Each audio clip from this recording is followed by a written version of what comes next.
tomó con engaño Ciudad Juárez sin un solo disparo. Al recuperar Chihuahua crea 50 escuelas y crea su propia moneda. Escapa de la prisión de Tlatelolco. Es perseguido por el ejército norteamericano por haber atacado Columbus, Texas. Participa en producciones de Hollywood.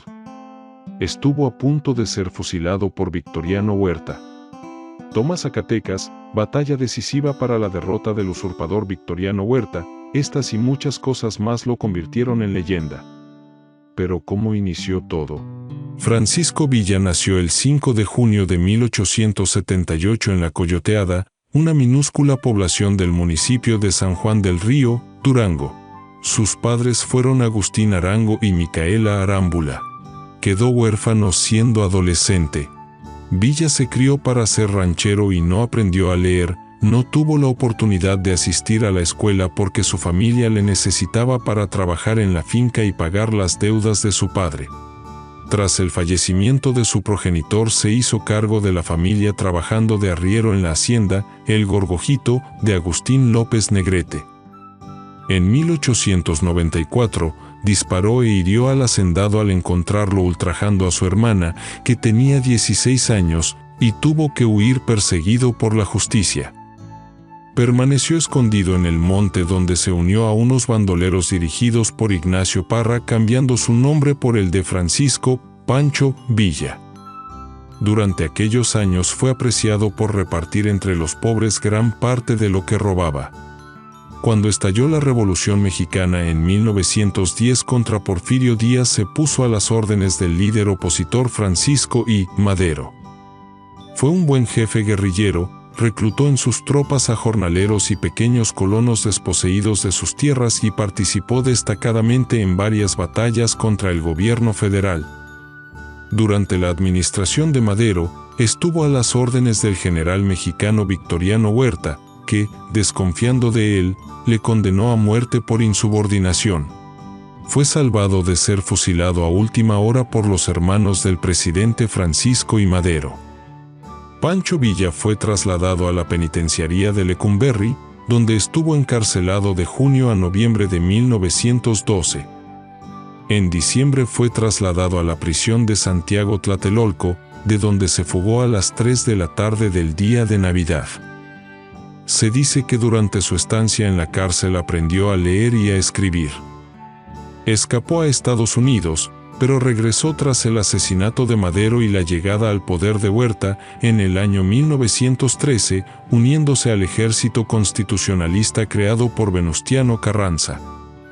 Se hizo con el control del estado de Chihuahua y formó la División del Norte, ocupando las ciudades de Torreón, Ciudad Juárez y Zacatecas. Villa gobernó y demostró entre 1913 a 1914 que tenía don para la administración pública. Como gobernador provisional de Chihuahua restableció el orden rápidamente, abarató artículos de primera necesidad, abrió el Instituto Científico y Literario, condonó contribuciones atrasadas, emitió papel moneda, creó 50 escuelas, envió a sus hombres para ayudar en la cosecha y ordenó la reparación de ferrocarriles y líneas telegráficas, imponiendo el duro código que aplicaba a sus propias tropas. Estableció la ley seca para el ejército y amenazó con fusilar a quien encontrara bebiendo, persiguió a fabricantes y destruyó cantinas. Decía que el alcohol era el culpable de las desgracias de las personas. Entró en la Ciudad de México junto a Emiliano Zapata en noviembre de 1914, tras rechazar la autoridad de Carranza. Sufrió una grave derrota en Celaya frente al general Obregón, por lo que se retiró al estado de Chihuahua, arrebatando propiedades a los grandes terratenientes. El 9 de marzo de 1916, cruzó la frontera y atacó la ciudad estadounidense de Columbus, Nuevo México, matando a varios ciudadanos y destruyendo parte de la misma. Cuando fue derrocado Carranza en 1920, Adolfo de la Huerta le invita a deponer las armas. Tras aceptar la amnistía firmando los convenios de Sabinas en 1920, recibió en propiedad el rancho de Canutillo, de 25,000 hectáreas, cercano a Hidalgo del Parral, Chihuahua, que explotó con sus antiguos compañeros de la División del Norte, los Dorados. Tuvo innumerables amantes y fue polígamo, ya que con muchas de ellas contrajo matrimonio por la iglesia. Villa no fue un hombre agraciado, pero sí con una figura imponente al que no le faltaron mujeres para yacer con él, y para muchas de ellas, quedar embarazadas del líder revolucionario era todo un honor. El número de sus amantes es imposible de averiguar, sin embargo, se han documentado hasta 23 esposas.